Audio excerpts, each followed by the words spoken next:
When you're working with fur, you don't want to trace the pattern pieces directly onto the back of the coat. The leather needs to be reinforced. I like to use a medium to a lightweight interfacing. This one happens to be very lightweight interfacing. You can use a medium weight. You can use muslin if you'd like. I like the interfacing because it doesn't fray, and the muslin does tend to fray when it's cut on the edges just a little. I do not recommend iron-on interfacing. I wouldn't want to put the heat that's required to bond the iron-on interfacing with the back of the leather. I don't think that's good for the coat. So I like to use just plain interfacing.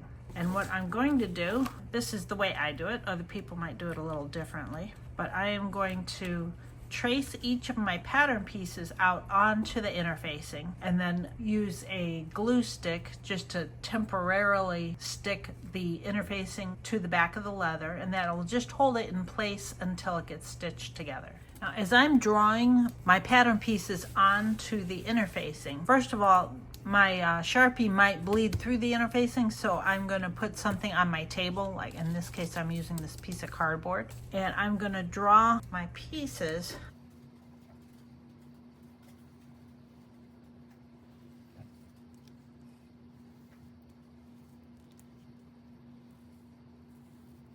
and then don't forget your markings. For instance, here is where you're going to skip a stitch to allow the neck joint to be inserted. That's the arm joint marking, the leg joint marking. I'm going to mark the seam openings on the back. I like to leave a larger seam opening on my fur bears than I do my mohair bears because it is harder to turn the fur bears. If you have a larger opening, it's easier to turn. It will take a little bit longer to stitch up that opening, but it's much easier that way, trust me. So now I've got that, and I'm also going to draw the arrow on here, and now I'm going to bring these in, and I am not going to go right next to it. I want to leave a little bit of a space like this.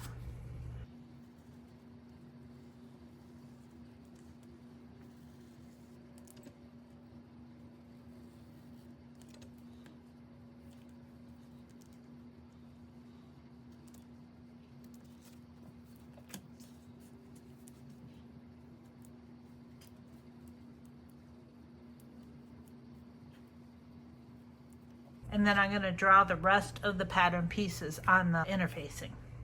And as I'm tracing all my pattern pieces onto the interfacing, the 2 or the 4 pieces that I will not be tracing onto the interfacing are the foot pad and the paw pad. We're going to trace these onto something else. So now I have my pattern pieces drawn out onto my interfacing, and I've transferred the markings and the arrows. And for the foot pads and the paw pads, I have traced those onto a piece of felt. It doesn't matter what color you use.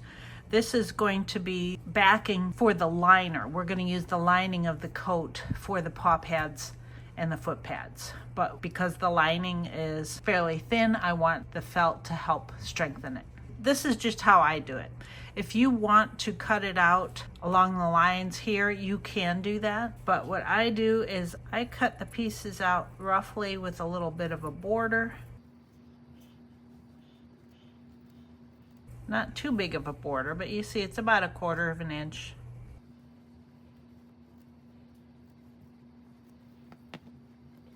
Because you're going to have to cut all these out again on the fur. So I just do a little bit like this.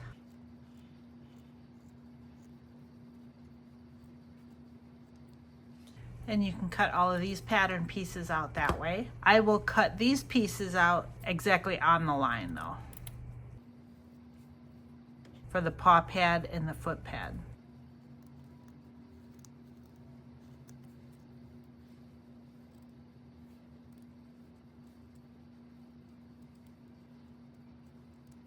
When we come back, we'll have all of our pattern pieces cut out. Now we have all of our lining pieces cut out.